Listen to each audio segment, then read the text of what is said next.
Buenas noches, mi nombre es Jacqueline Martínez García. Vamos a presentar el tema de la política fiscal, ¿no? Está conformado este trabajo por mi persona, pues el tema de la política fiscal. En este caso vamos a empezar con la introducción. Por ejemplo, la política fiscal es una política monetaria y fiscal, es decir, ¿no? Tienen una relación estrecha con la estabilidad de la macroeconómica.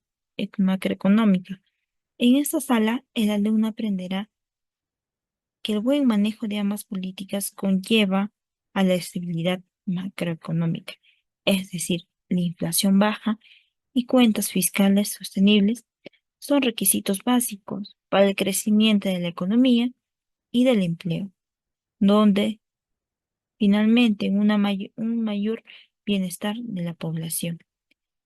Vamos a empezar con la exposición de una infografía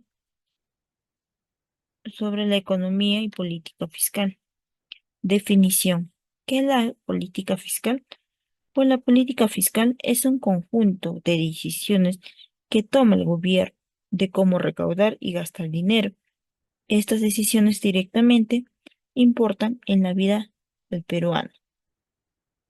Por ejemplo, cuando programas impuestos estamos contribuyendo a la financiación, es decir, a los servicios públicos que utilizamos, como la educación, la salud, la seguridad y la infraestructura.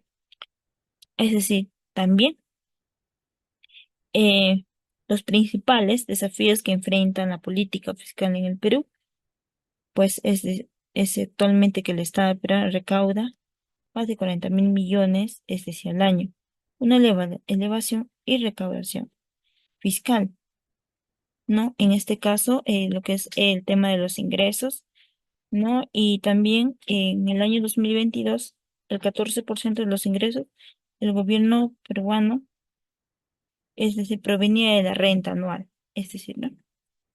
Los gastos públicos y de eficiencia. En este caso, le presento lo que es los objetivos de la política económica. Tenemos a corto plazo y a largo plazo.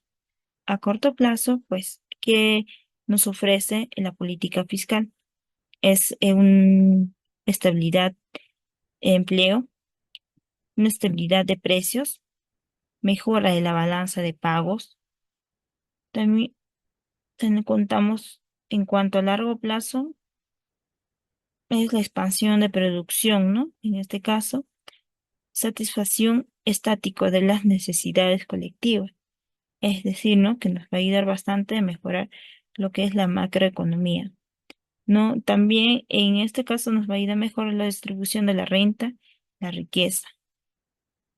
También en este caso la seguridad del abastecimiento del mercado, en la mejora del tamaño de la población también.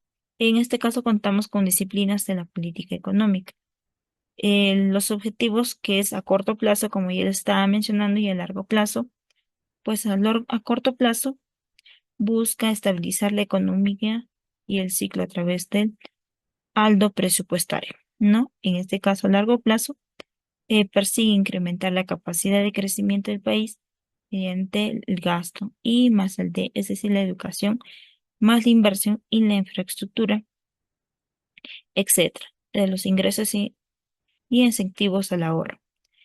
Simultáneamente, los objetivos mencionados pues tienen un objeto de equidad y distribución de la renta.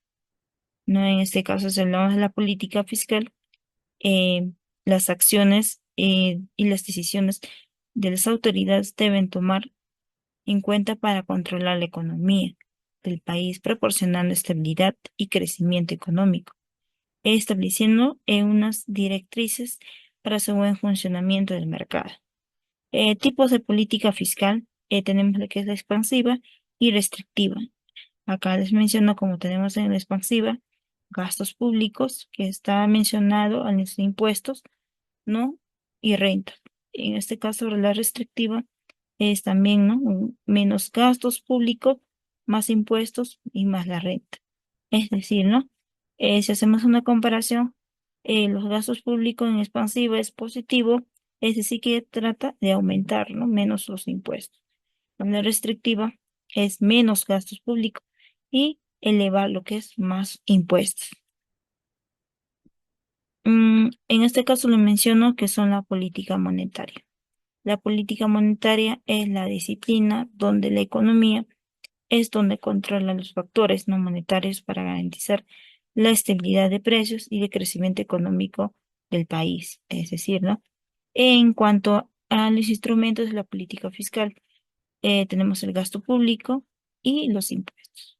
Se diferencian en el gasto público, es decir, ¿no? Ejemplo, la cantidad de dinero que invierte el Estado para el cumplimiento de sus funciones. En este caso, los impuestos son tributos a través de los cuales obtenemos la mayoría de ingresos públicos. En sistema tributario y presupuesto público, tenemos dos ejemplos. El Ministerio de Economía y Finanzas. En este caso vamos a hacer una comparación, ¿no? En el sistema tributario, es decir, la Superintendencia Nacional de las Aduanas y la Administración Tributaria, que es de la SUNAT, administra los tributos internos y tributos aduaneros, es decir, ¿no? Generalmente. En el caso del Ministerio de la Economía y Finanzas, trata de ejecutar la política fiscal, planea, diseña, dirige, ejecuta y controla y supervisa lo que es el presupuesto público, es decir, a la inversión pública, política y económica social. Eh, Muchas gracias.